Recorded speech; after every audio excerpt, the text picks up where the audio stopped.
Hello, everyone, and welcome to Maya Dynamics Week 2 with your host, Mr. Paul Campbell. Hey, Paul.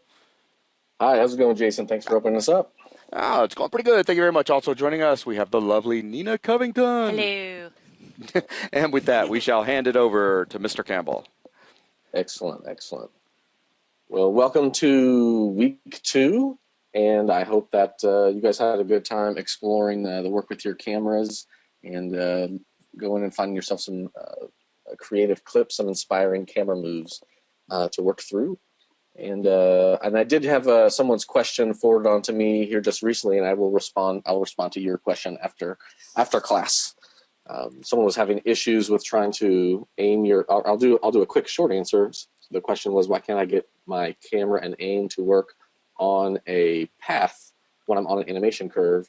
And the reason is, if your settings are set a certain way, your animation curve actually drives where your camera is pointing, and so you'd have to disable that connection in order for an aim point to be connected and to work correctly. Okay, well let's go ahead and get started. Let me show you the stuff that we will be making in class. Some of the things we'll be making in class today. So we have kind of a row of. Well, first let me just mention and bring up what the word dynamics. What is that? I went ahead and put on my nerd hat. Looked up, hey, what is the word dynamics in the dictionary? It is the branch of mechanics concerned with the motion of bodies under the action of forces. So that actually very well defines what we're doing inside of Maya Dynamics. Today we're going to be focusing on rigid dynamics specifically, and our dynamics today are just like that definition. So instead of if we have a row of dominoes, we could set up each domino and start animating one, animate this one to tip over and animate that it's been hit. And so we could animate each of these. Well, that's very tedious, very hard. Well, thankfully, people much smarter than myself have created sort of engines and fields and tools that we can set up situations so that we can use forces to animate our geometry instead of having to use our hands and keyframe everything. So that's wonderful, and that's something that I love about dynamics, that you can use sort of these other forces and get interesting creative results as a result because of it. Okay, so let me just first play and show you what we have here, and then I'll clear my scene and we'll start building it together, and you guys will be able to build along. So I have sort of a row of dominoes going on that are going to tip over and hit a sphere, which is going to bump a chain, which is going to bump this block that's on a spring, and at the same time, this quickly thrown together car will start. Its wheels will start turning. It will even be bouncing and maybe go off the cliff here. So if you can see this successfully.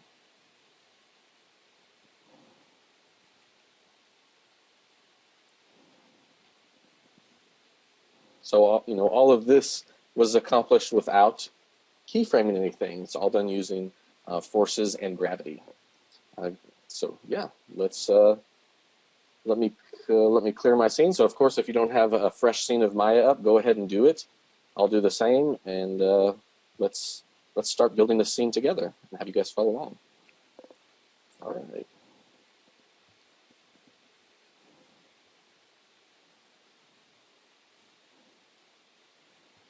All right, so the first thing that we need to do is make a ground plane. Put it on shaded mode. I'm going to hide my grid.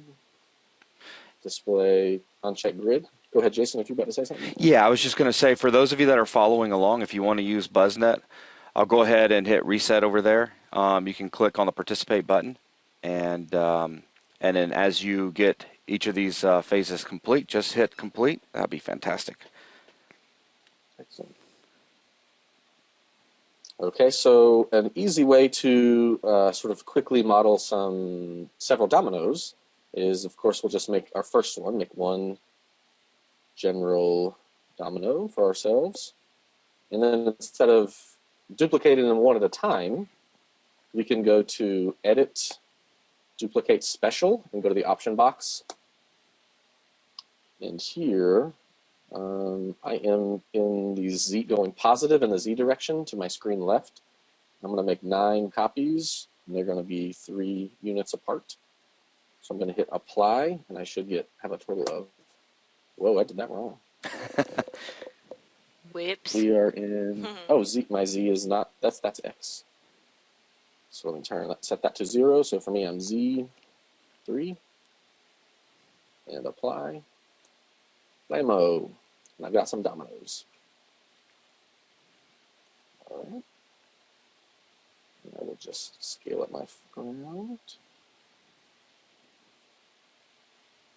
Okay. Hopefully I didn't do that too fast. You're able to follow along. And a way to get your dominoes started falling over is to take your first one and just give it a little tilt.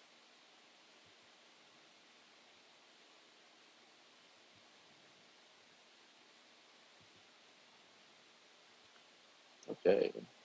And one thing that we need to always pay attention to is it's very easy. Well, first let's set up our ground plane to have the correct rigid body settings on it. So anytime we have an inanimate object, but that objects that are animated will be bumping into, for instance, our floor, these dominoes will be bumping into it, we need to set it to be a passive rigid body. So to start off, if you want to make sure you're in our dynamics mode inside of Maya, and under soft and / rigid bodies, go to, with your floor selected, go to create passive rigid body. And once you apply that, then now, any other active rigid body pieces of geometry that we create, they will not pass through this floor. And so I bring that up to say, as you're modeling and making things, make sure you don't let your geometry poke through. If it pokes through too far, like this will work okay because it's only exactly the same plane, but to be careful about it, we'll usually nudge things up just a smidge. It will also settle when we push go. But if your stuff is poking through the bottom of the floor, it will just fall down into infinity. Okay, so now we've got our... Okay, 1 second, Paul. We just asked, could you repeat the last step? And I think what he's talking about is the last step, Mr. Complicated, as in setting the passive rigid body for the floor? Okay. Yes, I can do that again. Yes. Okay, so with the floor selected, and we're in dynamics mode of Maya, and there's a drop down, soft, rigid, although it's trimmed on my low resolution screen. The soft rigid bodies settings, go to create passive rigid body.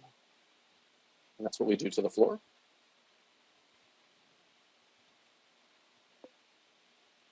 And then likewise, we make our dominoes active rigid bodies. So go ahead and do that step. And then we'll just go ahead and give everybody just a moment to make sure make sure you guys click on the that you're ready when you get to that point. And once everyone's ready, we'll move forward. Okay.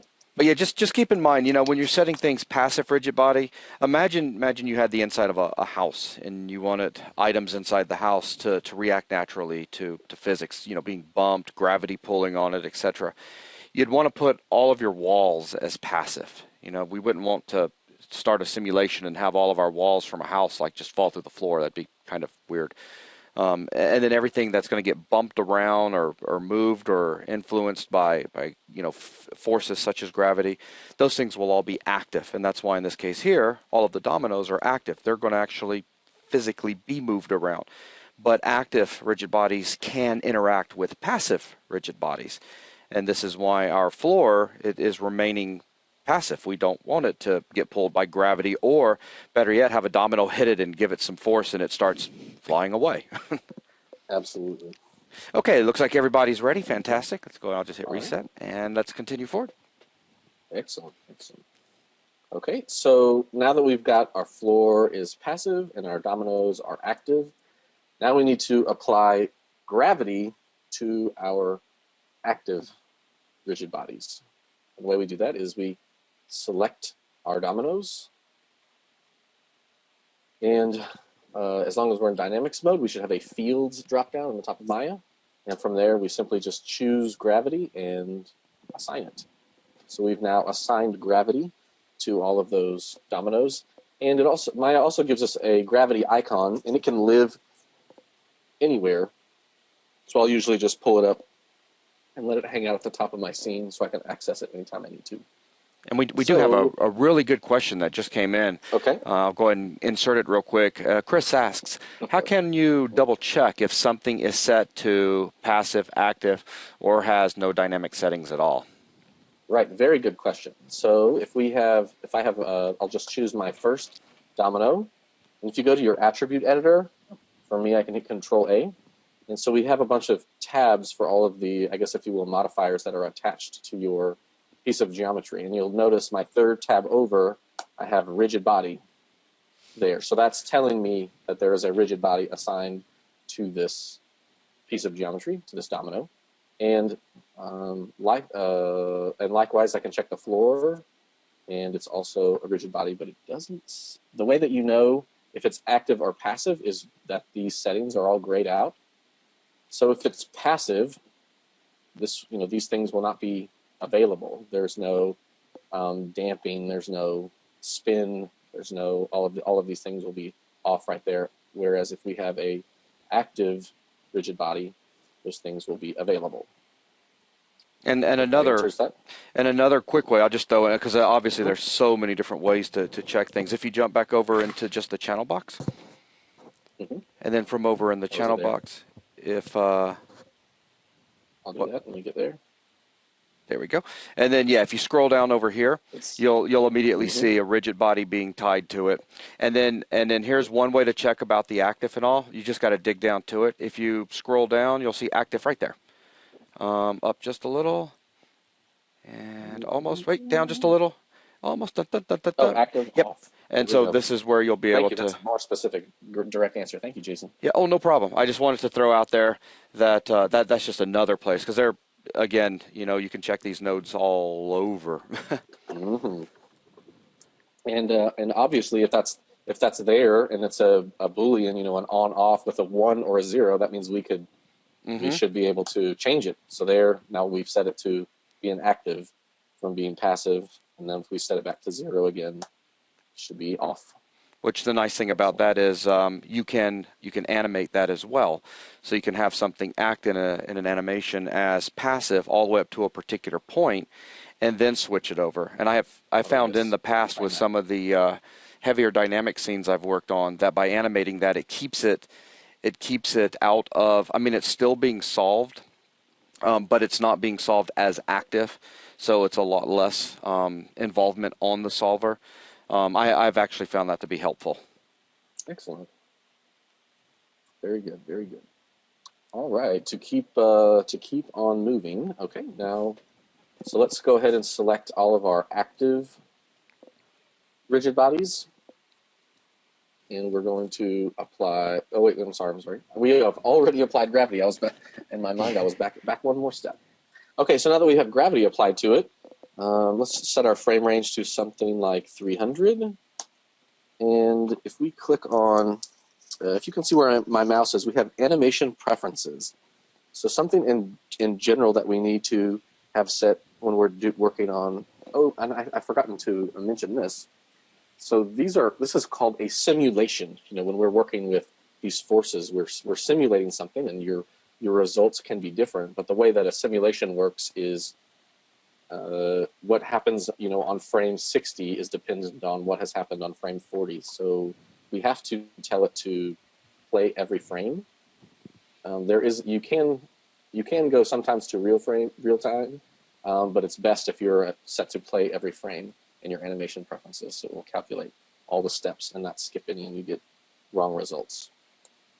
And sometimes it will play quickly, but here I've set my frame range to 300.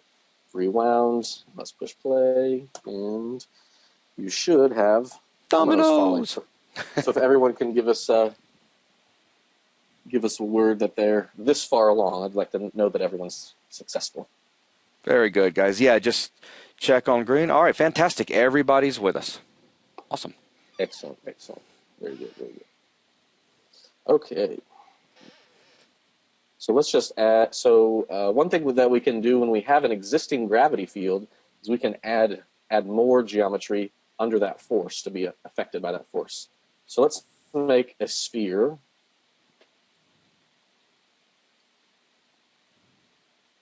Pull that on up.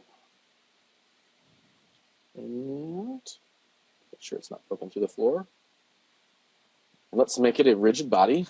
Again, going to soft rigid body. Excuse me, make it an active rigid body. And once we've applied that, let's go to our. I'd like to adjust the mass of our sphere. So right now, by default, when we create something, the mass is set to 1. I'd like this ball to roll a decent amount. So instead of increasing the mass of my dominoes, we'll just decrease the mass of our sphere. I'm gonna try 0.5 and see what we get. And rewind and press play. Oh, sorry. First, we need to, excuse me for that. We need to connect our sphere to our gravity field. And I just want to point out real quick with a new question that came in. I hope I'm pronouncing this right. Chandan, he asked, "What if I want to add more dominoes to the setup?" And this is pretty much demonstrating exactly that, except he's just doing this with a sphere. Yep, we'll do it twice. We'll do it with a sphere and with a domino. So with this sphere, we'll first you select your gravity field. You can select it in the viewport or in your outliner, and then shift select your sphere. I already made this active, didn't I? I'm not keeping up with myself. Yes. First select your geometry. First select your gravity. Then shift select our sphere. And we're going to go to fields. And at the bottom of the fields, you'll see affect selected objects. So when we punch that, you'll see that your feedback in our script editor says that it connected dynamic gravity field to polysphere 1. So that was successful. So now we can move this back over here and rewind and play.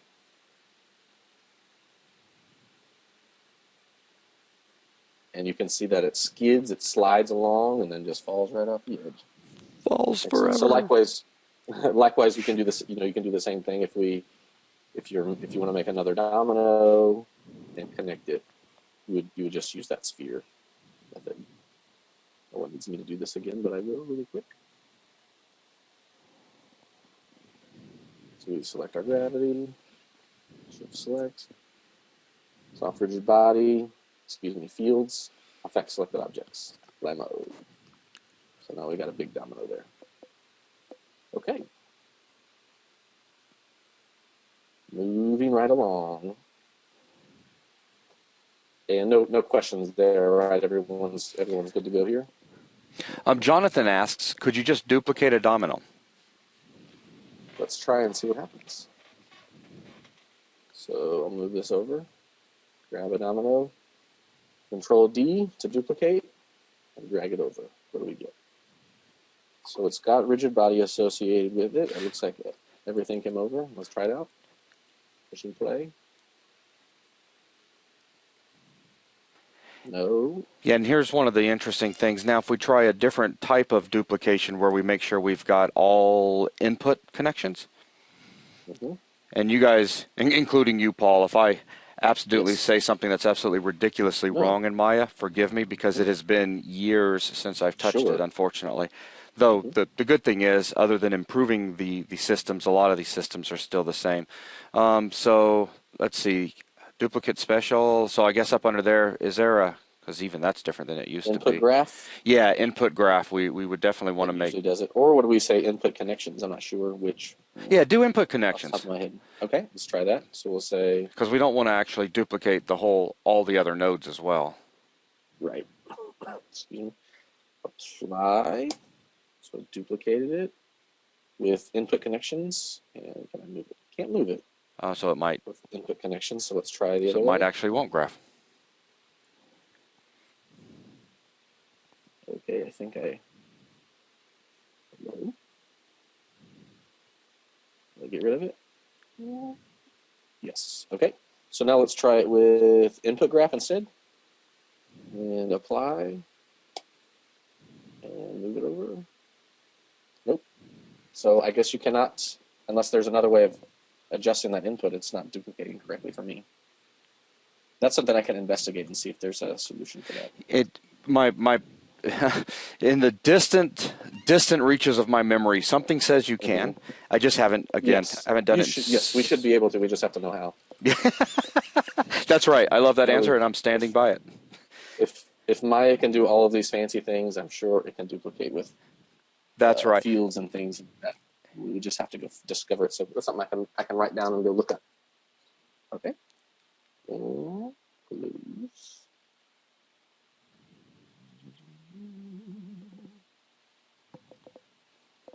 Okay, let me just make sure everything's working with a quick play. And then we'll move on to our next. Sweet. Okay. I like how the sphere rolls and it feels real when it's going. It's nice. Yeah, animating by I mean, if we didn't have dynamic systems animating that by hand, now you just spend an afternoon doing that. For sure, for sure. All right, so next up we're going to create a chain. And we'll start modeling a chain. We can use a torus to make that geometry. So create poly torus. And just make it, whoops, let's try that again.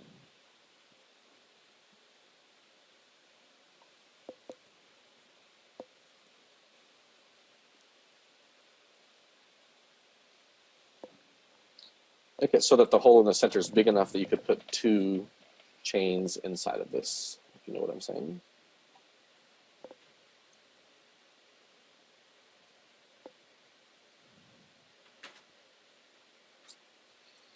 Okay, so got a chain, 1 chain here. I will duplicate it before we're putting all of our effects on it. So we'll go ahead and basically model our chain now. And then we'll add all of our fields and gravity and stuff after we've got it set up. And then, of course, just stating the obvious, if you take one that's above and duplicate it, it'll already be in the position you need. Okay. All right. So I'll wait a second for people to be okay with that step.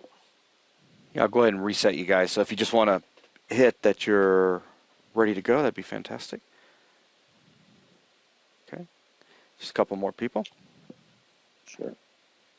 And Jason, where can I see those checkboxes? Where is that, or is that something that only you see? Yeah, unfortunately, until the new Okay. website system part is done. Yeah. Just making sure. Okay, everybody's ready to rock and roll. Sweet. Okay, thank you. Mm-hmm. All right. So first thing we need to do is, for this chain to swing, we need 1 chain to not move. So I'm gonna choose our. I may have to tweak this if I'm doing this in the wrong order, but we'll choose our top chain, and I'm gonna make it a passive rigid body, so that it's basically won't move, while these other 2 chains will dangle off of it. So inside it, we have, if we choose our top chain and choose our second chain link, the shift select, we can go to soft rigid, and we have some constraints here. And for a chain, the pin constraint is ideal. So we'll apply the pin constraint between those 2. And then you can see the little icon of a pin constraint has appeared. And then we will likewise choose our middle. For me, I'll choose the middle chain, choose the bottom chain, and do the same thing, pin constraint. Okay, so that should be set up to go. We will add this to our all 3 of these to our gravity. We really need to add the bottom 2, but we'll go ahead and select our gravity field, and then shift select our 3 pieces of geometry, and we can say fields, effects, selected objects. And let's see, we're going to again tweak our mass for the ball to affect these in any reasonable way. So right now the mass of our ball, I think, what do we set it to, 0.5? And So we'll set these. We'll just say 0.1 or something like that. So grab your, all of your chain, each of your chains, and I'll go 0.2. Let's see what that does for each one.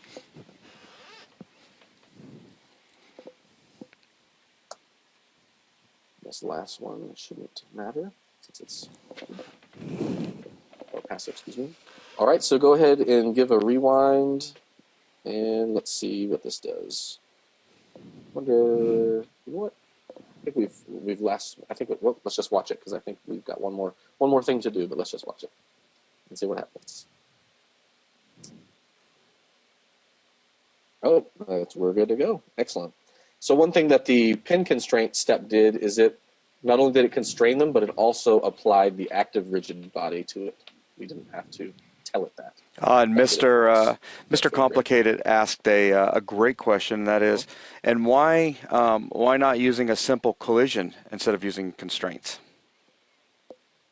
We could do that. No, there's no reason we couldn't do that. It is more calculations. That's right. More complicated for the computer to solve when these pieces are hitting. So as long as we're not, if you're watching if you are in charge of this chain shot on a feature film, and the camera gets this close, well, then you want to use exactly what you're talking about, collision. So so everything looks photoreal. But if we're far enough away where the distance doesn't matter, you can do it this way instead. Absolutely. Also, you can set it up so that your chains looks essentially like you can set up so it's touching. Ours I just set up so that they were separate. But if I were to have placed them so they were closer together, there wouldn't be that gap. But yeah, it's really just less calculations. It's faster and easier for Maya to step through that. This way of doing dynamics instead of using collision. And if you don't mind, real quick, Paul, I'll jump in with a little story to add to that. Yeah, please do. When I used to teach dynamics many years back, this was one of the challenges that I used to throw out to students. I would have them make a very long chain and tell them that I would want to be able to come up to their computer, hit play, and I'd want to, and I'm talking like 30 different segments or more. And I'd want to see the entire thing solve in real time. And I'd want it to flap and flow all around just like a real chain. And this was with everything that they had already been taught. Of course, everybody that did that, they'd hit play, and as soon as all of the geometry started to collide with one another, their system would pretty much stop, as the solver's now working way beyond double time. It's just killing itself to calculate everything. And there is a way, and as we get further into this dynamics class, we'll be taking a look at a lot of the different settings and all, but there's a way to tell active rigid bodies not to interact with one another. So what you could do is you could go every other chain segment and put them on basically a different collision level than the opposite every other one, if that wasn't too confusing. And then you do exactly what Paul's done here. You hit play, and as Paul was saying, as long as the camera is not really close where you can see that these guys are or are not touching, you would actually get a very realistic motion when you hit play, because two chain segments that are beside one another, or that are interconnected through one another, the constraint between the two, they handle what looks like a relatively nice interaction. But then by going one step further, so that third segment now is allowed to interact with the guy two back or two ahead, then he can actually bump into that guy and react naturally from him. So you would have a combination of both collision and constraint driven. And you could hit play, and you could put 100 segments, and in real time the whole chain would just flow around. It was crazy stuff, but it was a lot of fun, and that was always a fun challenge to hit students with. And as we get deeper into looking at the solver and looking at different settings on the rigid body nodes, you'll see where you can do this. But this is how he set it up here is exactly what I used to have students do. And we have a question that just came in from Mr. Chandon, okay, sure. which is, in my case, ball hits the chain and then rebounds back. What should I change to keep it from moving past the chains? It's a good question. He says, I am guessing it has to do with the mass of the objects. That is correct. Exactly. So if I heard you right, the ball hits the chain and then goes back towards his dominoes? Yes, sir. Is that what okay, yes. So it sounds like your sphere mass is to maybe is too low. So, like for instance, my sphere mass is set to 0.5, and while our dominoes are at 1, and so now our chain, in order for our chains to be affected by this sphere of 0.5, we need our chain mass to be much less than the sphere, so you would bump that down to 0.2 or some number of light equivalent that's relative to your sphere, lighter than your sphere. And then we had another question come in from Jonathan. It just says, if I let my simulation play for 1,000 frames, the chains seem to affect each other without much gravity. Is that wait, he goes, this just came in. It seems they're not touching each other because of the pin constraints. That's correct. And in this case here, the dominoes are triggering the sphere, which is then hitting the bottom segment of the chain, causing the interaction. And then Chandan just came back and said, woo, I increased the mass of the sphere, and now something weird happens. The sphere disappears after hitting the chains, and the chains kind of get all scrunched up together. Oh, wow. Ooh, it sounds like maybe your mass is, I don't know why it would disappear, but it sounds like your mass is maybe too high. What'd you change your mass to, Chandan? That sounds interesting. Is your sphere penetrating, going through your floor, and it disappearing that way, like as soon as you push play? Or is it disappearing after something bumps it? He said he set the mass to 0.9. Chandan, would it be okay if we took a look at your screen? Sure, sweet. Okay, let me find you over here real quick.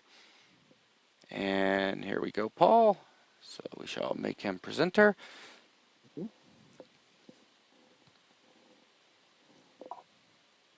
Hello. Hello. All right, we can hear you. Hey, Jason.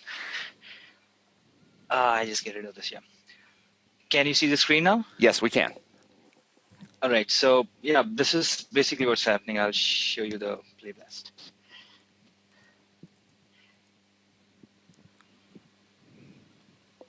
Okay, and right about now, the sphere will kind of disappear, and it's not. I mean, that's weird. Yeah, it's because we're watching. I mean, we're watching, so it's not going to behave now.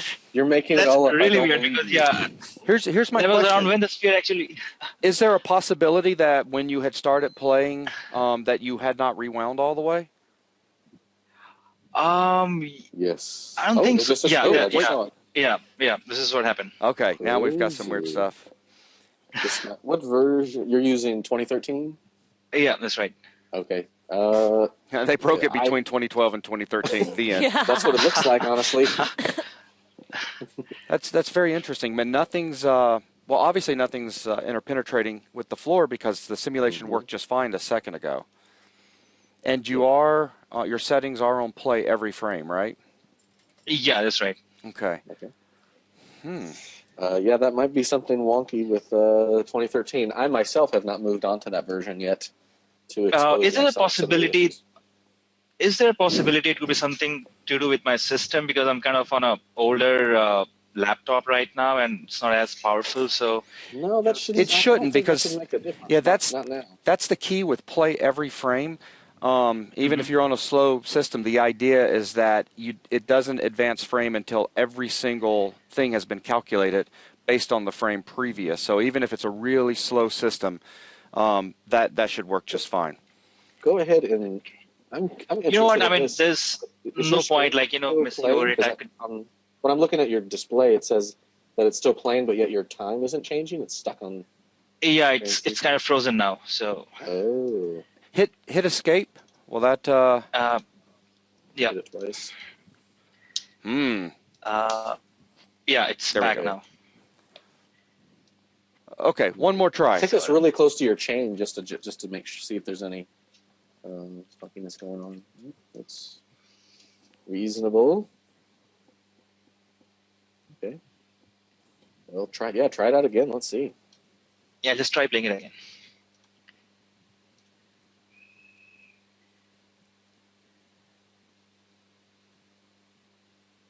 Disappear. Your chain is acting oddly. Your middle chain, your middle pin constraint didn't start moving until very late in the game. Yeah, you noticed that too. Yeah, that was weird. should be, like your middle chain should be moving. It right should now. be, yeah. Yep. Oh wow, completely. Yeah, and you're getting. Choose each of your chains in your chain link, and or rewind first, I guess. Yeah. And then Okay. show me that each chain link in the attribute editor. Hitting Also, and make sure there's no interpenetration, because I think I'm seeing it. The second segment of the chain, is it interpenetrating into the top segment? It might be. Doesn't look like Not that one, the one above. The next one up. Okay. Oh. Yeah, there's. Yeah. It looks guilty. It's touching. It's a tiny yep, chain. that is. There we have the culprit. Yeah, that'll definitely cause some wacky things. Let's see what happens if you move that up a little bit. All right.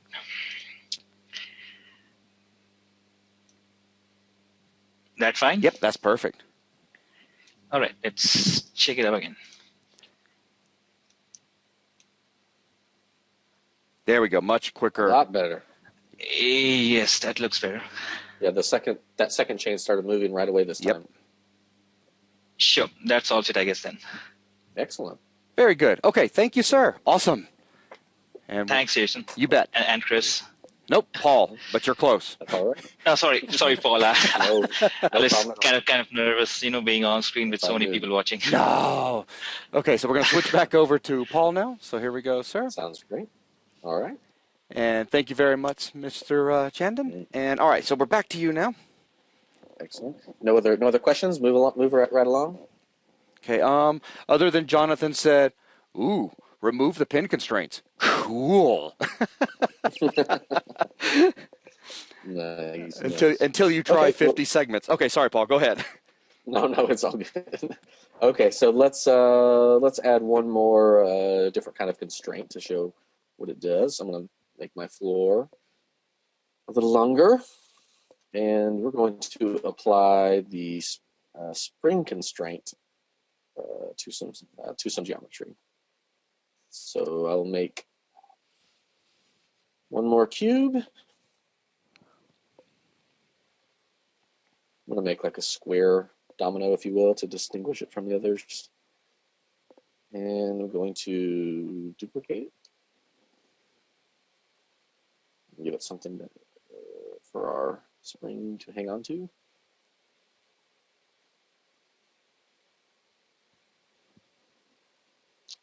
Okay.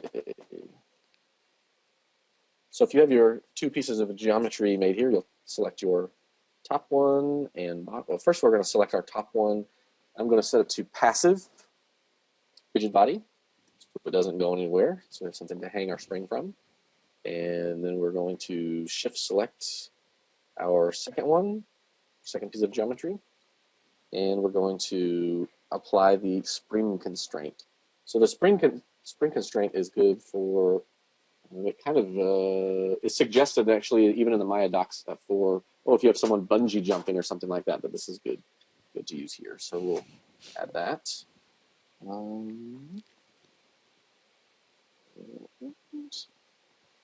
Spring stiffness, we'll just leave those right there. We won't talk about those attributes yet. But I will go to this cube that's down on the bottom and let's check its mass. So if let's see, let me see. I don't remember how far my sphere rolled. I think it rolled off. Yes, it rolled right off before. Okay. You can do it. You can do it. You can do it. Go. Yay. Yeah. Oh my gosh. I'm going to extend my hand. Yeah. 500. So I think I can. Go. And Go. Really weak, dun, but dun, dun. it gives us this little pendulum, very slow. And this connection is a very stretchy, springy thing. It's not showing up right now. I'm going to go take this step to tweak our scene in the major way. And there is a nerd way to do this fast, but I'm going to do it the tedious way. You can do it however you see fit. I'm going to make all of my dominoes heavier. They're all set to 1. I'm going to set them to 5.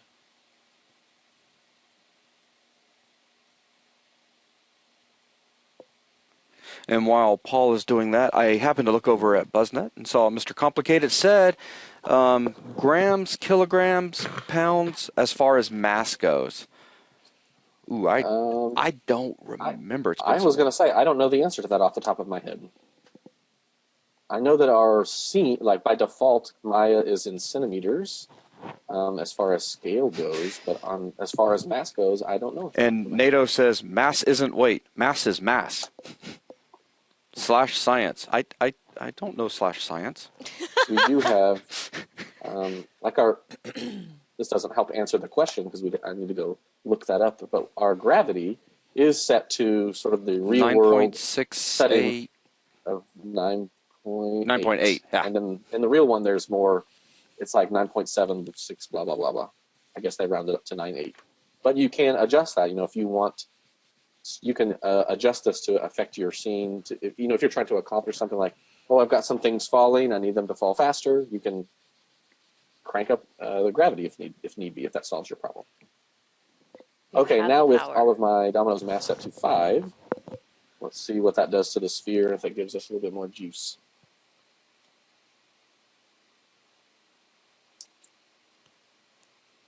Kablooey. And beautiful. Bam. Let's see if it'll swing back or I'm going to run out of frame. Oh, I have a better one. Why is it not swinging back, ladies and gentlemen? Come on, let's see if students can throw this in there.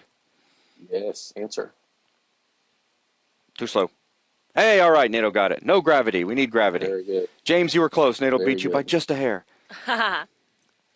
Let's do it. So if we select our gravity and select the bottom of our pendulum, if you will, go to Fields, Affect Selected Objects. Let's see what happens.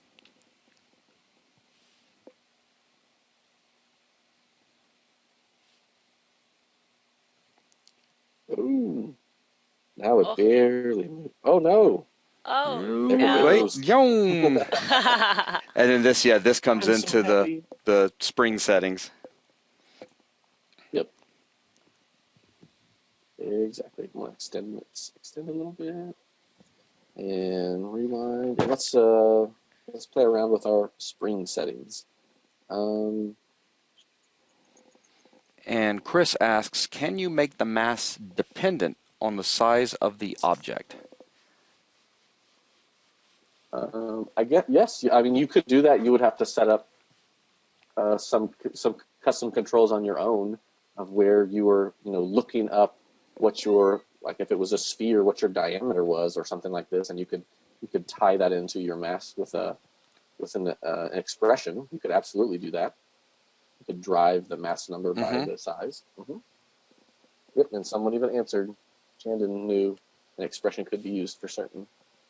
Yeah, but as far as just a built-in setting, I have never seen one. Yes, I have not seen people do that with a custom tool, but it shouldn't be a problem to do. So in our spring control settings, we have stiffness, damping. I know that's one that most people are like, what is that word? Damping is sort of the slowing down, the toning down of all of your reactions, all of the dynamic moves. So we also have things like spring rest length. And that's how long is the spring trying to go to naturally? So if we were to, let's just demo what happens. We'll start with that one. So we're at 18.67. If we just say, hey, my rest length should be 6. I'll just try 6. And if we rewind and push play. Yeah, you can put it in motion right away. It tries to get back to that length of 6. Because it was almost like holding a rubber band out beyond its natural length and then letting go, and it goes doing. So let's switch that back. Do I get extra points for any time I do a sound effect? Yeah, you do. But I was about to say, well, how'd that go again, Paul? Nice.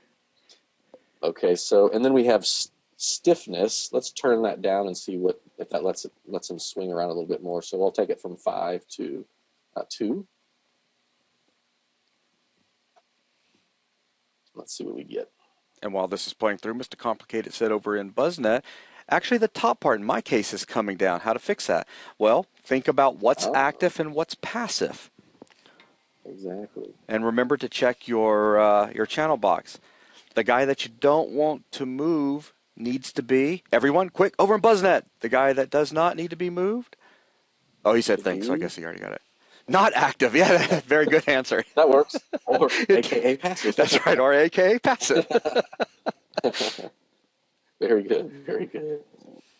And then we had another All right, question come in from Robert. Said those units, spring rest length, are those dependent on the grid/preferences on what the grid is set to? Your length, the length is determined just by units, and yes, your units are determined by your grid settings here. So, like it's a, does that answer that, or do I need to say more about that? Like the units is dependent on the units inside of Maya, which is centimeters. So this is, for my scene, this spring rest length is 18.5 centimeters basically. And I wanted to jump in real quick with Jonathan because he has an outstanding question that he's put in. He says, when I click play, some quote unquote random objects become selected. Not the thing I had selected when I clicked from frame 1. Any idea? Yes, this is an important one. Interpenetrating objects. Oh, didn't they turn purple? Yeah, you're probably going to get some pretty colors, like maybe some purple in there. And he said white. Are they both white, or is one white and one purple? That might be a... we need to go look at his screen. He said all white, one green, one link. Do you mind if we switch over to your screen, Jonathan? Okay, here we go. Dun, dun, dun, dun. My guess is interpenetration errors, but make presenter. Here we come, sir. But I could be wrong. Mm-hmm. Okay, we are looking at your screen. All right.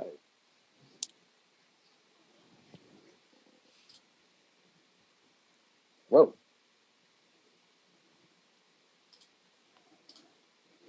Wow, Jonathan, I wonder. We can hear you. I wonder how close you live to me because wow, the playback is amazingly smooth and fast over here. I know. It's really fast. He's using some sort of supercomputer, I see. Yeah. Okay, so deselect everything for me. Just click out in space and then hit play again. And I think what's happening is, yeah, all right, now hit stop, rewind, and zoom in on those top two chain links. Oh, yeah, that looks like penetration there. Yep. I see it. Yep. Yeah, it's letting you know that those are, if you go there. And make sure you're not accidentally, as well. Yeah, the bottom ones now.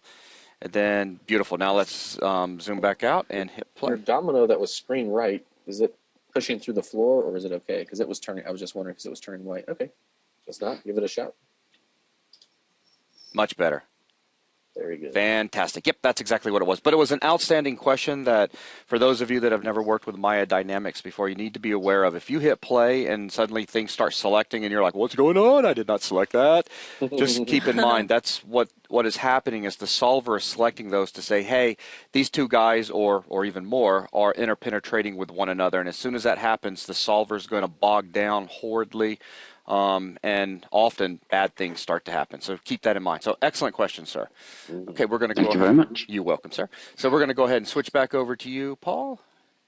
Okay. Absolutely fantastic. And here we come. All right. And James said, yeah, did the same for him, interpenetrating. Yep. Okay. Good.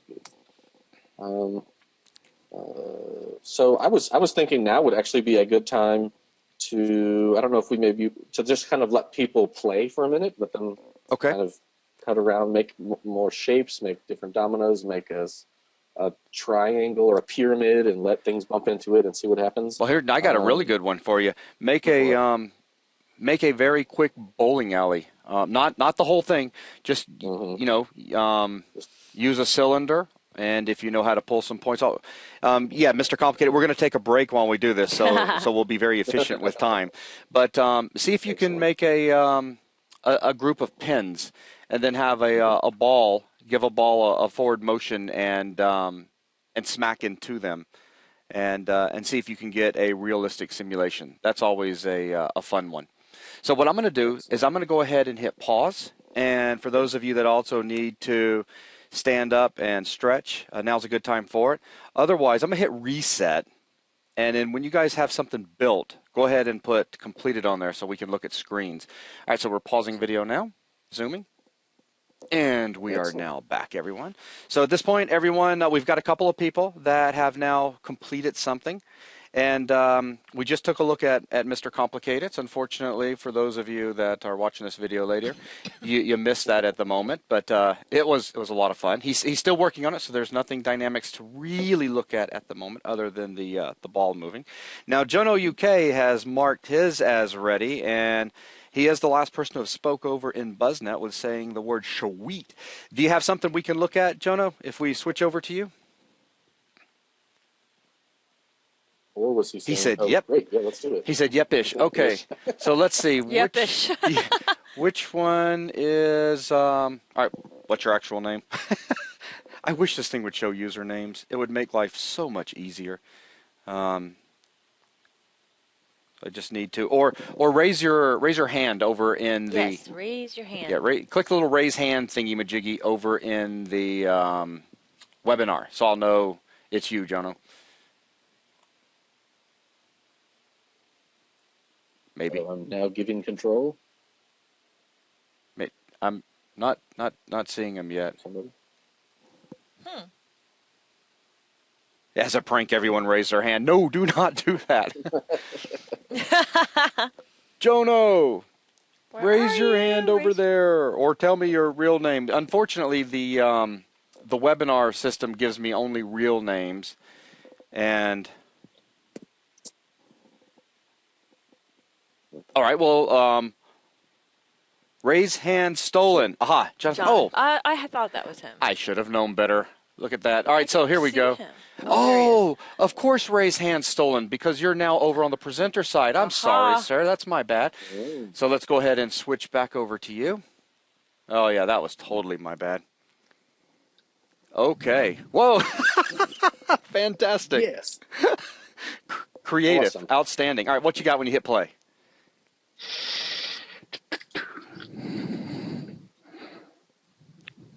Wee. Yes. Yeah. Very That nice. was awesome. Nice. Well done. Very nice. Now, of course, with them all just being straight up cylinders like that, we're going to get pretty much what you're seeing with just this pushing motion. There's not enough force to get them to like kind of smash and tip over and all. But if you were to start, bringing the bottoms in, like even if you grab the vertices along the bottom and you started scaling them all in some, so that it would be easy to tip this thing over its center of mass. Also, you can adjust your center of mass as well down towards the bottom, which is something that we'll be talking about here very soon. But outstanding job. Yay. Very cool. All right, and Mr. Chandon, let's jump over to his screen. I see he's got something for us as well. Oops. Uh-oh. Uh-oh. I heard oops. Yep, I did. Okay, here's the scene. It's pretty simple. Now, what's the first thing that comes to mind? Hit stop and rewind and deselect everything. The changing colors. You got it. And so hit play and stop. All right. Enters. So we have 1, 2, 3, 4. We've got multiple objects that are intersecting. So go ahead and rewind back to frame 1. I knew it. I'm so excited. So, yeah, move All them right, up I just a just little. push him. There you go. All righty. Well, to add some variation, what I did was I added some extra rotation on all the objects, and that's what caused the penetration, I guess. Yeah, but just like the tip of it going through. Okay, do me a favor, and they should all be good now because the floor never lit up, but go ahead and deselect. There you go. Perfect. Now hit play. Yeah. Looks fine now.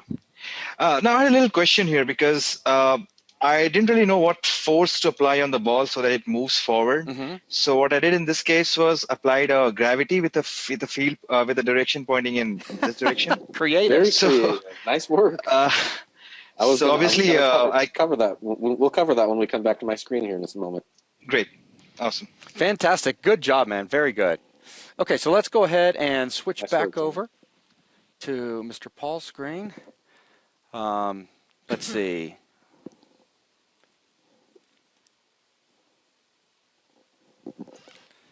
Man, I love getting to interact with students. Oh, we've got to start doing this in all of our classes. It's so much more fun.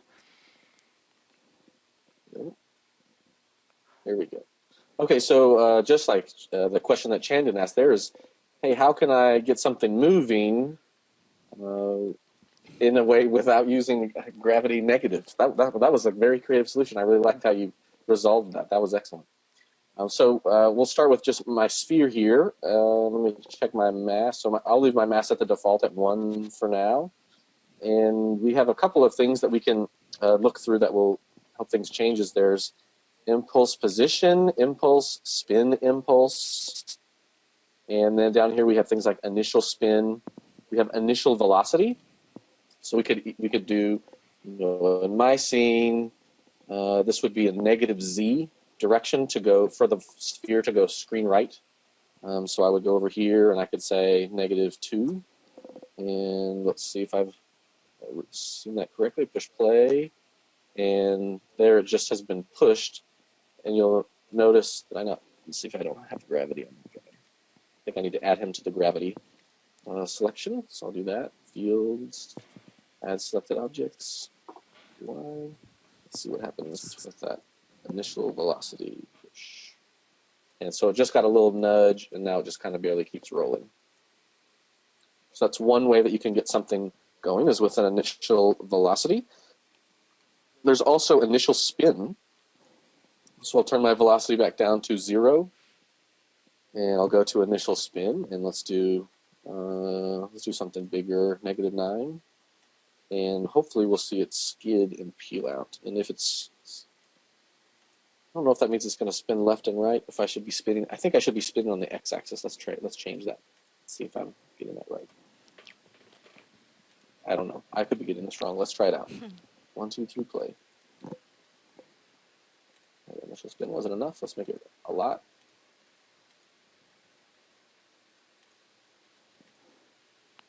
There we go. So it has an initial spin, it drops, and then friction slows it down as it's moving forward. Okay. So that's initial spin, initial velocity. These are just like pushes, kind of like, dropping a ball out of your hand and letting it go. That you can get those kind of effects. You can get that kind of a look with that. If we pop back up to spin impulse, this is more of a consistent spinning that will keep going. So if I stick with X and go, let's do -50. Let's keep it a little, probably 40. And so this should be a more consistent spin. Let's try it out. Oh, there was also a nice little checkbox for, we saw it in the channel box, but there's also an turning active on and off there. I'm getting distracted. Shiny things. Should be a fun. Negative spin impulse. So this is, we've got a bounciness going on, and it's spinning like crazy. So it's going to react with the floor and just go kablooey. But the interesting thing about using impulses is it's going to continue to increase. So watch the spinning. You'll see the spinning start at 1 speed, and then it's going to get faster, faster, it faster, accelerates. and it's Whee! Let's try -0.2 and see if its friction will stick a little better, and then we'll go over and look at friction. So this. And see, now she's starting to slowly speed up. Mm-hmm. Look at that. Now, yeah, animate that by hand. Ugh. Yeah. I mean, it's just, I'm sorry. Nice to not have to. Yeah, that's boring, first of all. It's not very exciting. And second of all, it's just a pain to get it to look very natural. Thank heavens for simulations. I'm going to throw an interesting one in there for students, if it's all right with you, Paul. What if with the bowling alley scene, you had a supervisor that wanted the ball to be animated a very specific way as it went down the lane, and then at the very last second, he didn't care how the pins all exploded. The regular dynamics could handle that like usual. Here's a very important thing to note. I keep coming back to this hint, and Paul, if you scroll back up on that rigid body node right there, he just showed that active checkbox. I just wanted to point this out. You could animate the ball by hand going down the alley. Again, this is if you had a supervisor that wanted it to look very specific. And then at, say, a frame or two before the impact with the pins, you could basically have this object keyframed as a passive until a couple frames before impact, and then keyframe it to active. And here's the neat thing about the solver. It's going to inherit the motion that was in play from regular animation. So if you had the ball, and you guys could feel free to test this if you want. If you take a ball and keyframe it as passive, as a matter of fact, Paul, if we want to real quick, we could show this by we could set it to passive, and then as long as we don't have any spin or anything else still on it. Sure, let me go turn that off. I'll do this in the channel editor. Sweet. So if we start out and we take this guy and we set him to a passive rigid body, and then we keyframe him. So now what we could do is if we do if Shift W and basically keyframe his X, Y, and Z at frame 0. So he's keyframed there, and then we move ahead a few frames and keyframe him there as well. But you're also keyframing the translate? Oh, right. I forgot. I missed that step. Let's do that.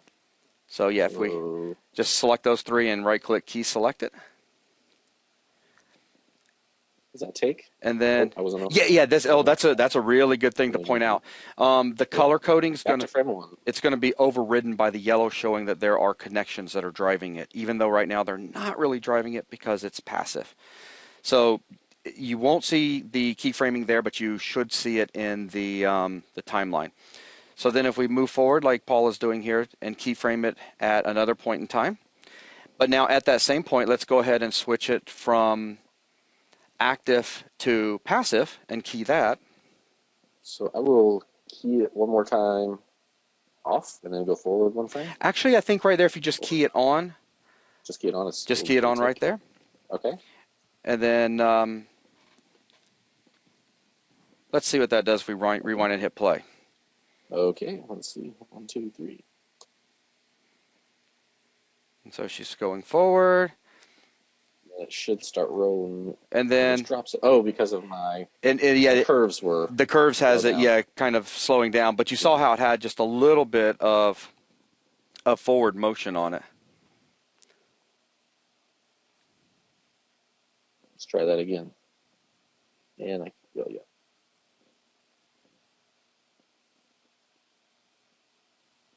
So there it goes, and then it turned into, you saw it bounce, and then it starts rolling. So now it's taken the animation that Paul has put in place, and the solver takes what was happening the frame before and says, all right, well, he was moving in this direction, and he wasn't rotating. It was nice and flat, but there is a friction that's on the floor. There's a friction that's on the ball. There's a bounciness, and all of a sudden the frame afterward, it all kicks in.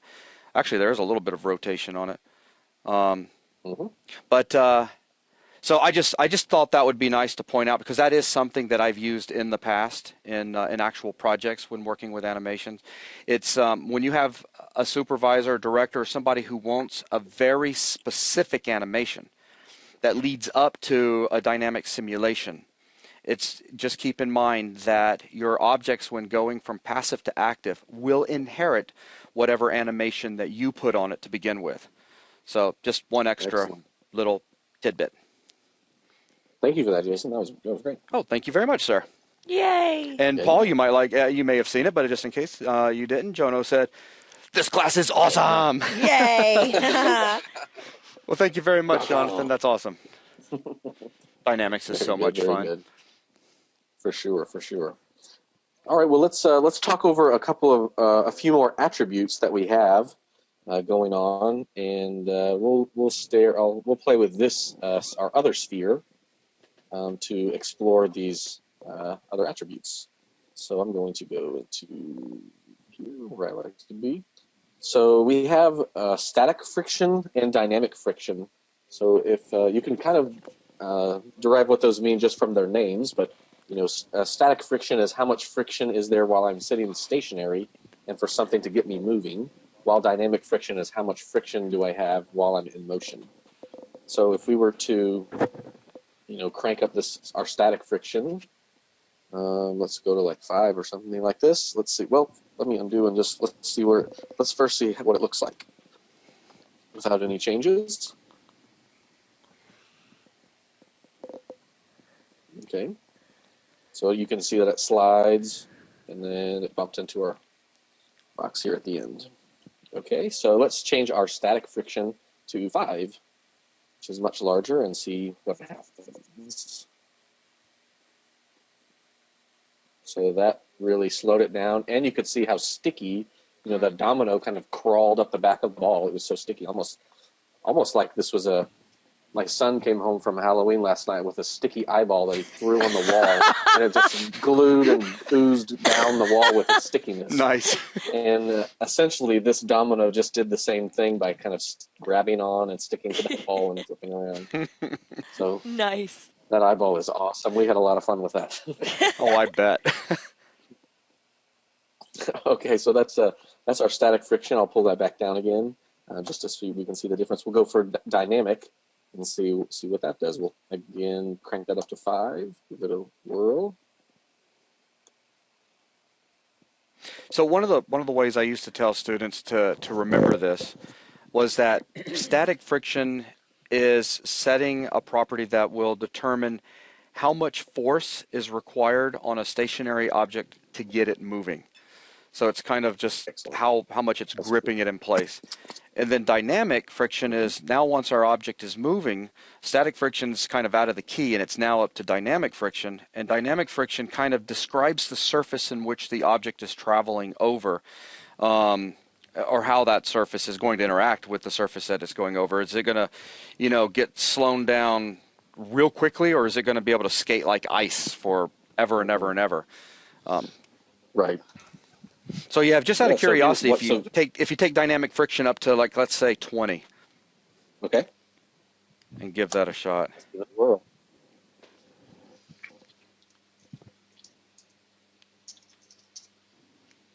It's almost propelling itself with its.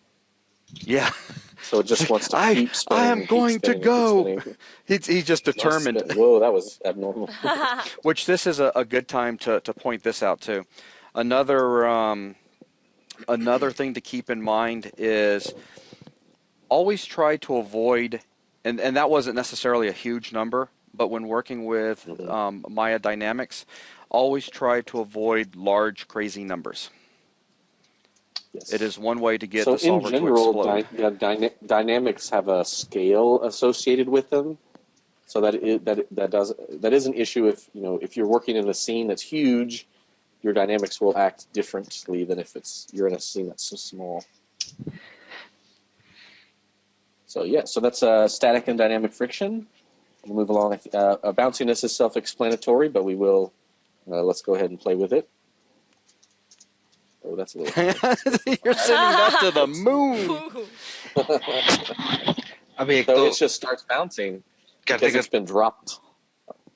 Oh, did someone have a question? Oh, wait a minute. Chandler, Chandan, did you have a question? तो वो मैंने scene पे switch कर लिया, printer बना दिया देखने के लिए. And we're muting. Oops. My bad. That was awesome. That was awesome. So keep so this let's try bounciness of 2. Go ahead. And I'm going to throw this in real quick. Remember, when you have two objects that are acting between one another, the bounciness are multiplied together. Mm-hmm. Thank you. So, woo! And likewise, if we wanted to change the bounciness of the whole entire scene, we could adjust the bounciness. That's one of the few attributes that your passive objects have, is you can adjust the bounciness on the floor. Absolutely. So we'll stick with our our floor. Now, real quick, I did want to. Jonathan had another question I want to throw in real fast, Okay. and he said, "Sorry to ask yet another question." Don't be sorry. That's why these are live interactive classes. We like them. He says sometimes when I play my simulation, I'm getting interpenetration between some of my pins slash Skittles. He says, but not always, and not the same ones. My question would be, yeah, can you space them out just a little bit more from one another? And if they are indeed spaced out far enough, then there are other things that we will be looking at soon that will enable the solver to take a closer look at, because the solver is only calculating so many times per frame. And if something is falling over, and the solver checks interpenetration, but it checks between 2 points in which something has fallen through another object, it's going to then see it as being a penetrating object. I think by default it's something like 30 times a second, though don't hold me to that. It's been forever since I looked at all the stats for this. But that is something if you're sure everything is spaced apart where there should be no interpenetration errors, then that's going to come down to tweaking the solver, which is something we'll get to a little bit later. Correct. And there was a in that question that reminded me of something that you said, that it's not always the same, and that is something I should make the comment about, is that in doing dynamics, is that your results will change. It's not always the same because there's someone else is driving my screen. Right? Oh, really?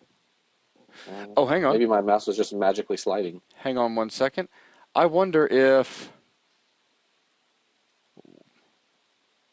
It moved for just a second, or did it twice without me moving it. Huh. Ghosts. But it's Halloween, day after. It's ghosts. Oh, yeah, it just moved again. Wait a minute. Jonathan has a mouse beside his... Jonathan has control. Let me see if I can... Okay, wait. Maybe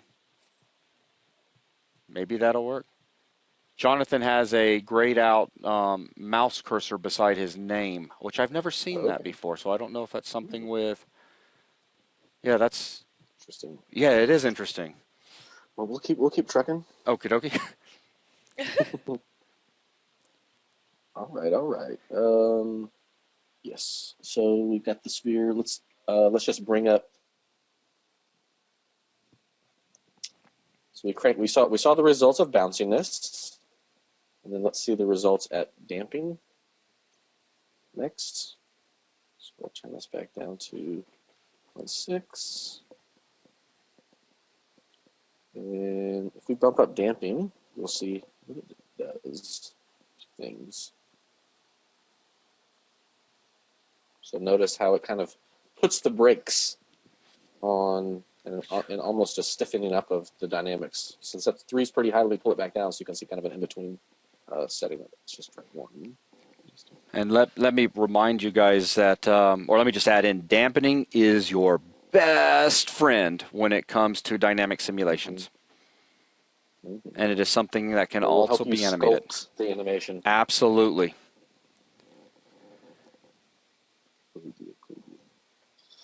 All right. Let me bring that back down to 0 and impulse position, spin impulse. We really covered those.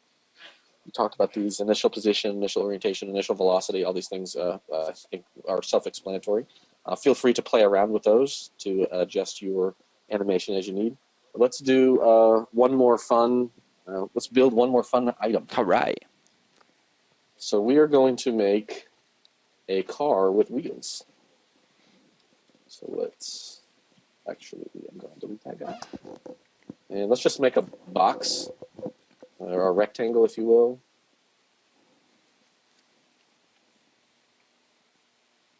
And I'm going to hit reset so you guys can follow along and let me know when you guys get the car done as well.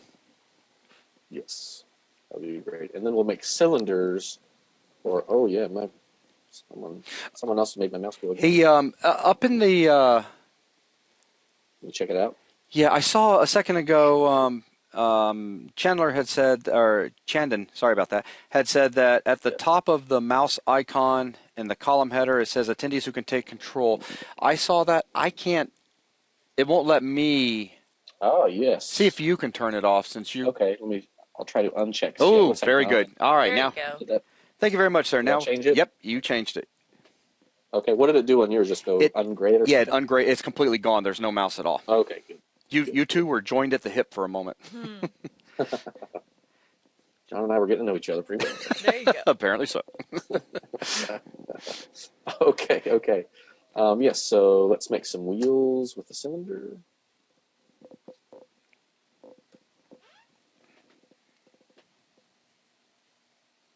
Make that a little bigger.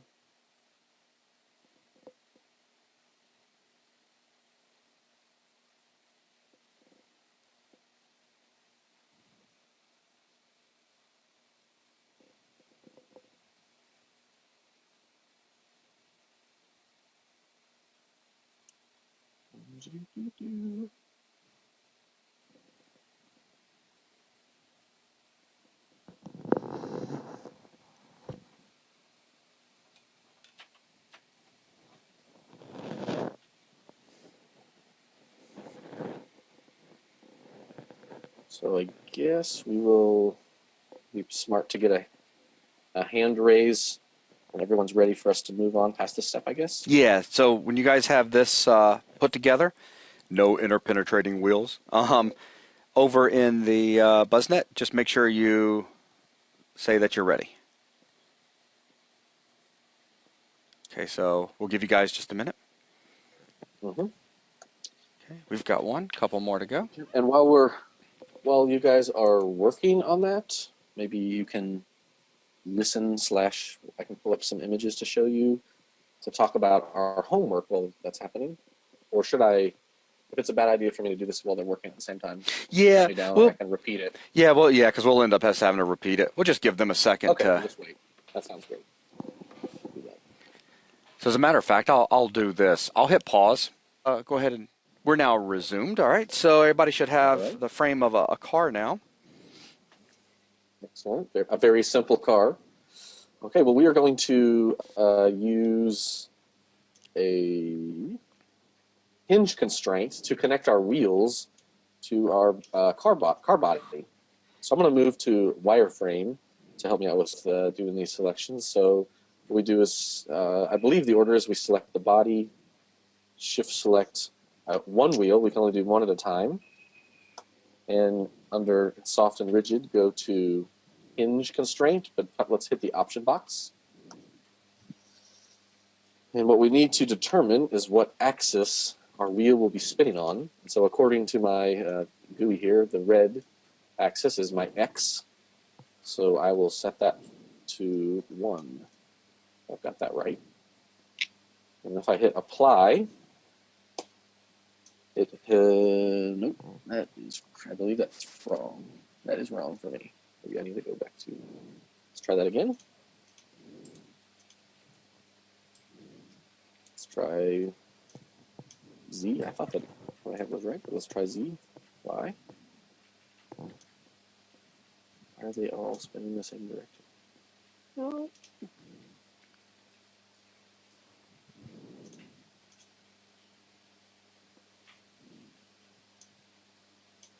Oh, maybe we need to select the wheel first. Maybe that's my problem. Let's try wheel to body. Excuse me for having to figure it out here. Set X to 1 and apply. No, I don't know what's going on. This isn't right. Give me just a moment, sorry. Now you should be able. Now it's been a long time, so I may They're be. all looking the same. You should be able to just rotate it. Well, you are correct on that. For some reason, I had it in my head that it would just go as I said it, but we'll just rotate it by hand, then that's fine. Okay. So once you make a hinge, go to rotate, and we want to rotate this so it's along the axis of the wheel.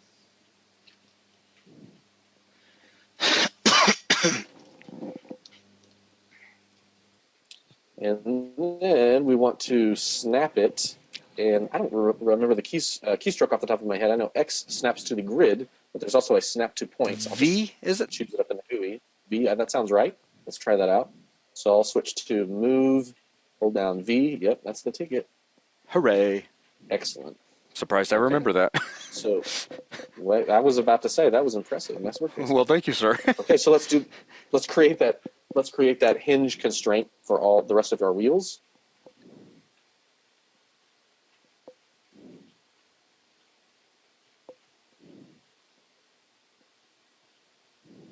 And then again, move it you can snap it to the center with V.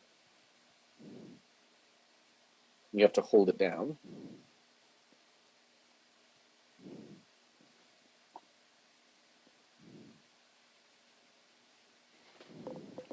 And I'm going to go ahead and hit reset over here on the participation button. And then when you guys have your hinges all in place, you can just click on that you're ready.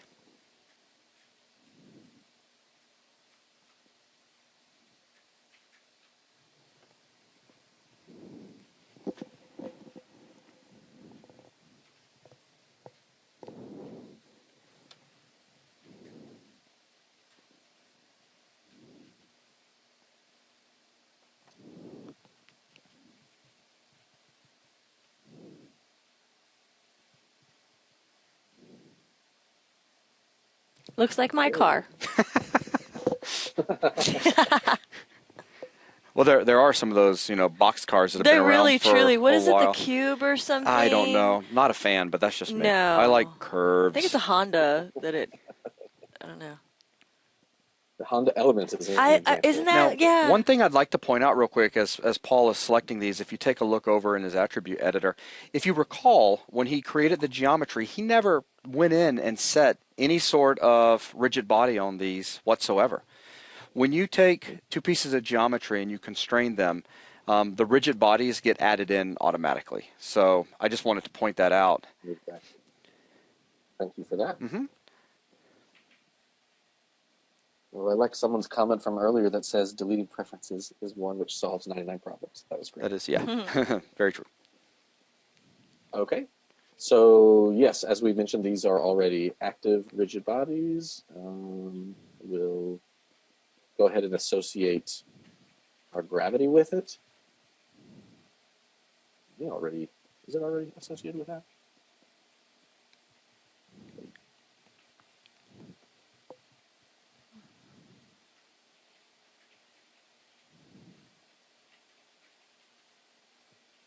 Remember the soft rigid, fields, affect selected objects.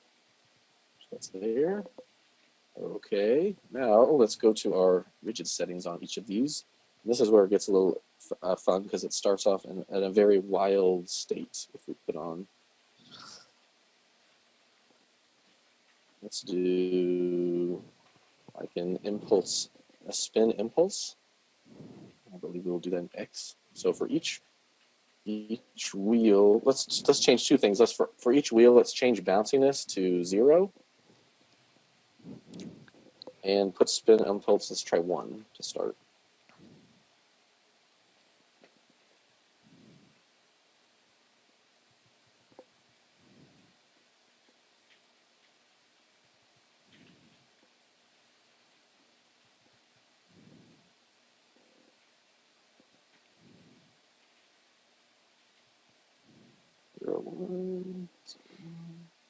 It's okay, Mr. Complicated. Go ahead and put the rest of your constraints in, and then we'll show you what was said on the 4 of these.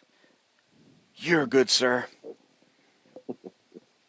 I will go ahead and test this out to see where it stands, and then but I'll hold off moving forward. See? Woohoo! Just like my car. No, Thelma and Louise. I love it.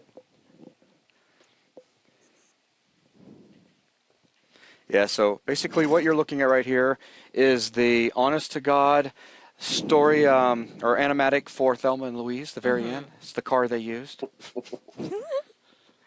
Oh no, Jono's is broken. Like, you want us to take a look at your screen, Jono? Jonathan?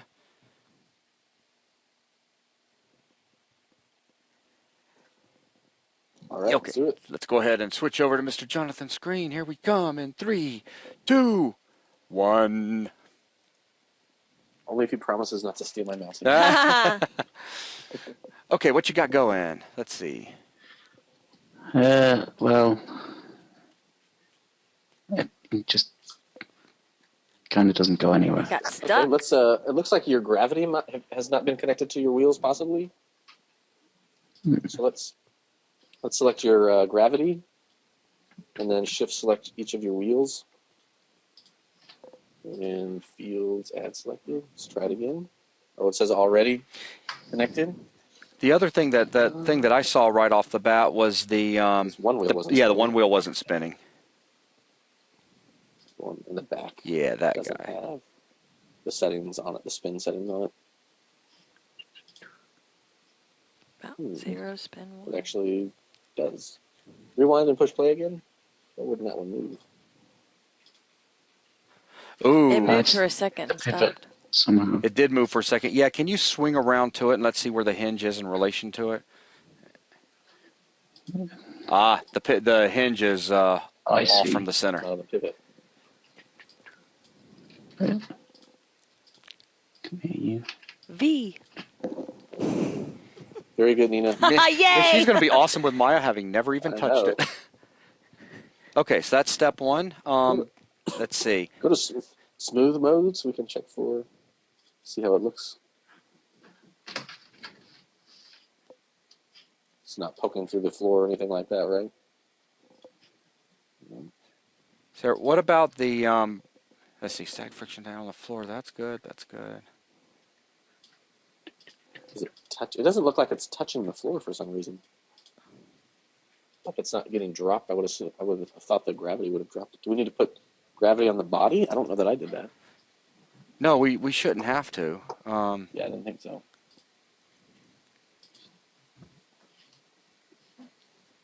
Yeah, you've only got one thing selected. I'm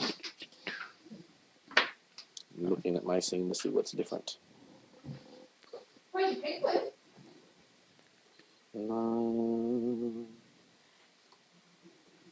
It's coming to me as to why yours is acting like that. Yeah, can you zoom in on frame up on one of the wheels and see how it's and then rotate it, see how it is above the ground? I'm curious on. It's yeah. There we go. It's above. Is that back one on the ground a little bit? Or? Oh, Looks like it's touching more than the other like ones. a little. Okay. Try again with that resolved.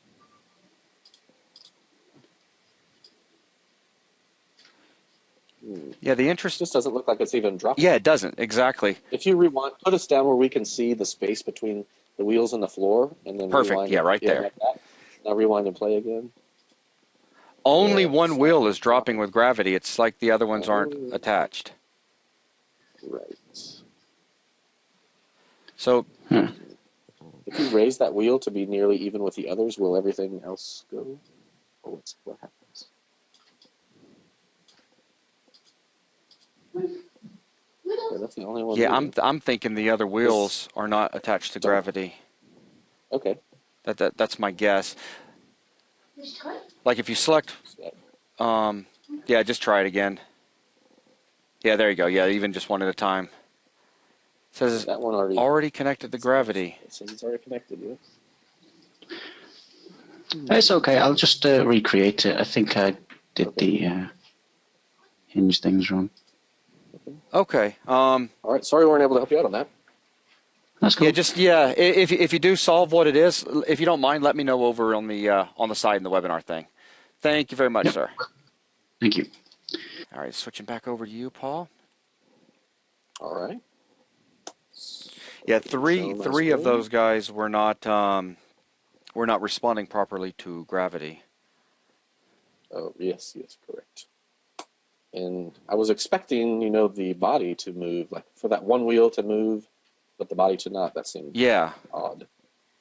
So we'll get it figured out. All right, well, let's move on to, it's time to talk about our homework assignment for the week. And real quick, Chandan said, but he says, but if the wheels are connected to gravity, Selecting one of the wheels, it should show the gravity icon as purple. Yes, because there's history between those. There's connections. So if you select just a wheel, you should see the gravity icon turn purple. Mr. Complicated's car's not moving. Uh-oh, Mr. Complicated's having trouble. Did you get all of the... let's take a look at your screen real quick. Let's jump over.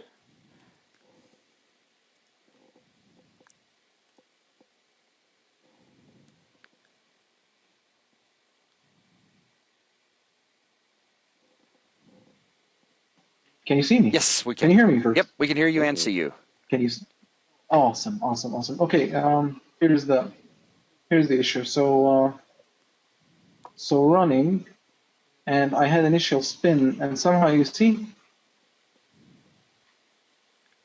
how the axes are dangling. Oh yes. Now, it sounds like it looks like something is jammed. You see, all of them are dangling and they are shaking because I already added the initial spin to this guy. Okay. So it framed. Go ahead and stop your animation and go back to the beginning.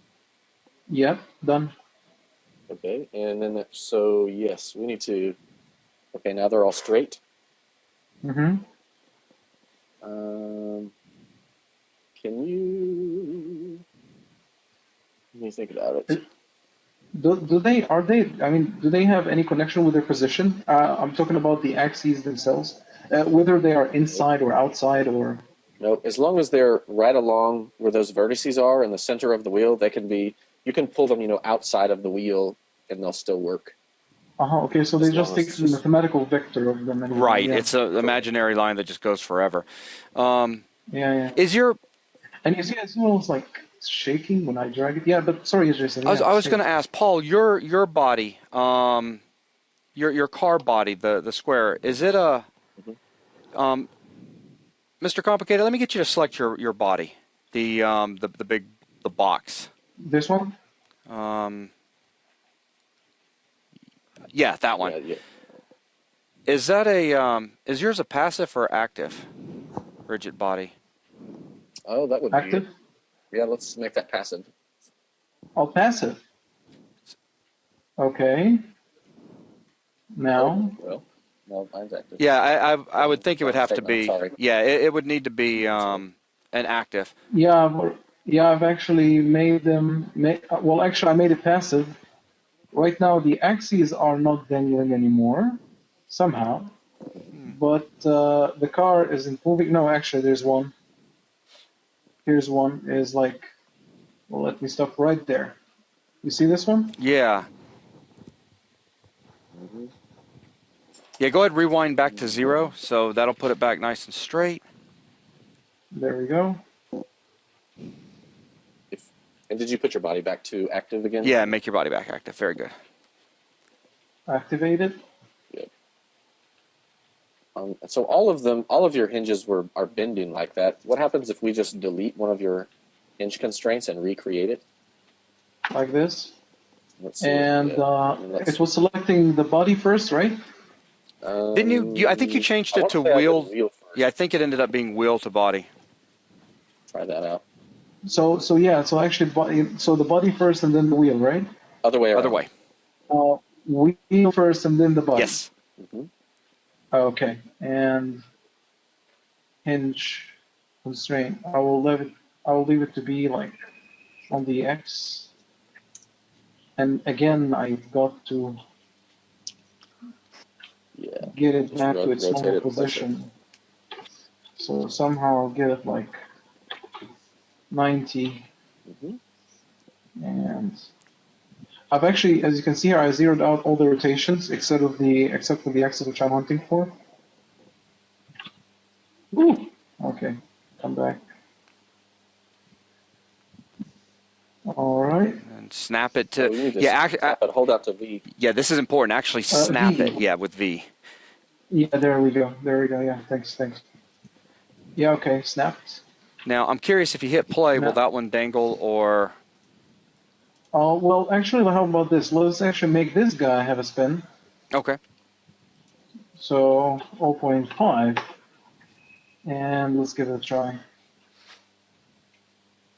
Well, it doesn't dangle, which is good news, but everybody's jammed, which probably because of my system.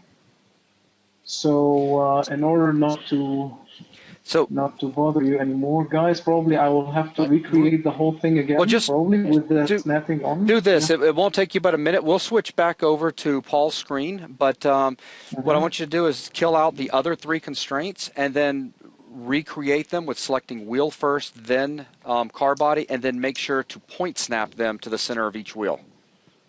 Yeah, sure. Okay, sure. and I'll do that. and then let me know over on the side. Thank you very much. Awesome. Sure. Thanks. Yes, sir. Okay, so we're switching back over to Paul, presenter. And this is where, Paul, I guess you can go ahead and start talking about homework. Oh, homework talking. Of course, we'll have to show it one last time. Okay. All right, so our homework for today. So I believe this person is from the United States. Back in the day, there was a man named Rube Goldberg that would do these goofy newspaper cartoons where, if you want something to happen, all of these crazy dynamic steps would have to happen first. What has even happened in this one? So he meows, the cat meows, the mouse jumps into the basket, which pulls the lever, which makes this fire sprinkler go off, and something happens, and I guess he turns his fan on, or I don't know what's happening. I don't know what's happened in this one, but it's basically one reaction happens, the next thing, and the next, and the next. Let's look at another example. And this is to get your pencil sharper. The kite is blown up in the air. Moths come out and eat up a shirt, which makes a boot hit a lever, and da-da-da-da. And in the end, you have a bird pecking away at a pencil. So that's Rube Goldberg, just one thing after another happening. There's also for a real life inspiration. Let's see if I can pull this up and make it real small. So just briefly glance at. Oh, let me see if I can turn on the volume. I apologize if it's loud on your end. He's messy. And let me shrink it way far down.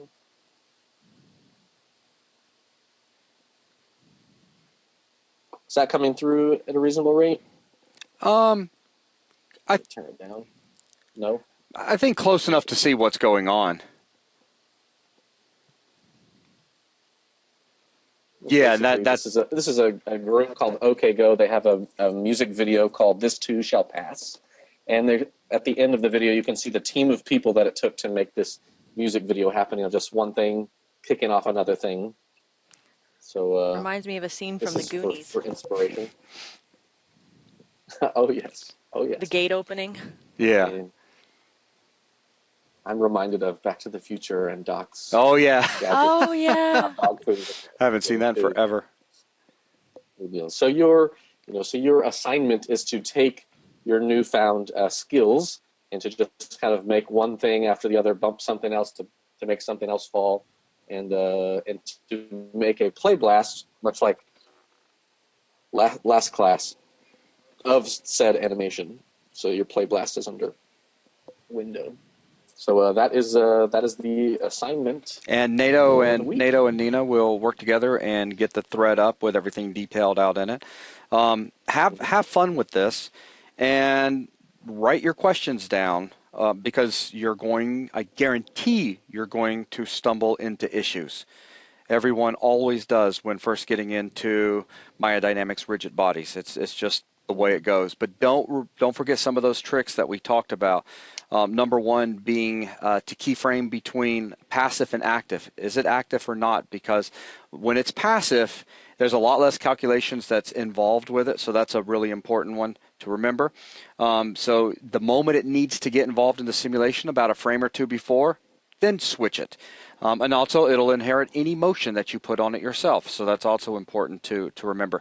Dampening. Dampening is your best friend because sometimes things can get into micro vibrations when they're at rest. And maybe you don't even see it. But sometimes those micro vibrations cause things they'll speed up the oscillation. The frequency will basically speed up to the point where suddenly the simulation will do something crazy. So make sure to dampen things to let that that energy bleed off. So those are two really important things to keep in mind. And outside of that, have fun, experiment. Mm-hmm. And Mr. Complicated, still hoping to see your miniature golf / bowling alley craziness. Oh, sweet, he's almost done with it. Fantastic. Yeah, make a play blast of that thing in action and send it over to me. I'd love to see it. And outside of that, I think that's everything. Oh, except for one final thing, because I had written this down. Tammy had a question at the very beginning. Oh, yes. Paul, Yes. from last week's class, if we can get an answer in for that real quick. Yes, I did talk about it at the very beginning, but it may have gone over it too quick. Let me pull that question back up again. You have to sit tight with me. Nato, if you don't mind making the post and linking it, I would dearly appreciate it, sir. Thank you, Nato.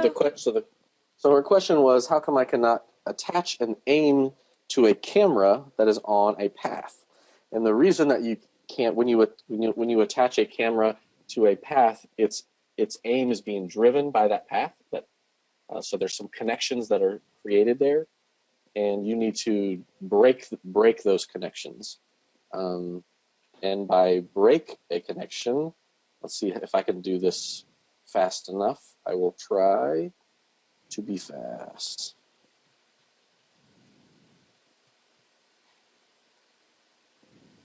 I'm going to make a camera really as quick as I possibly can. Faster, Paul, faster. You can do it, Paul. You can do it. Go. The world's coming to an end if you don't get this done. It all depends on you, Paul. Path, attached a motion path. Okay, so now that we have this camera attached to here, and it will move along, the aim is set up is being driven by this stuff here.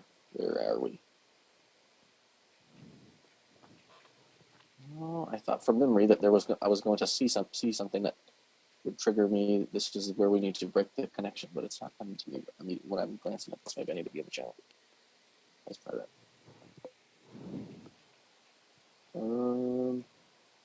It is not coming to me. In my head, I was thinking that we would need to break a connection and then do a point constraint to tell it to look at something.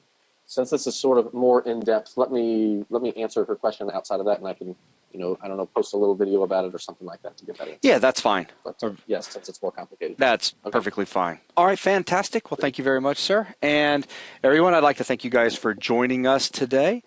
And Mr. Complicated said, finish the car, still axis dangling issues. Do me a favor. You have my email address, Mr. Complicated. Email me your Maya file. And Yes. we'll wrap things up. Paul, thank you very much. Push that on to me, Jason. I'll be happy to take care of it too. Do what now? Feel free to Forward it on? share Mr. Complicated's scene with me. I'll be happy to dive into that. Oh, awesome. Thank you very much, sir. Well, Paul, thank you very much. It was an awesome class. I had a lot of fun today. Great. Thank you for joining us, Jason. Thank you, Nina. You're very welcome. Thank you, class. Thank you, Paul. All right, guys. Well, we're out of here, and we will see you next week as things get even more interesting. Bye, everyone. Bye.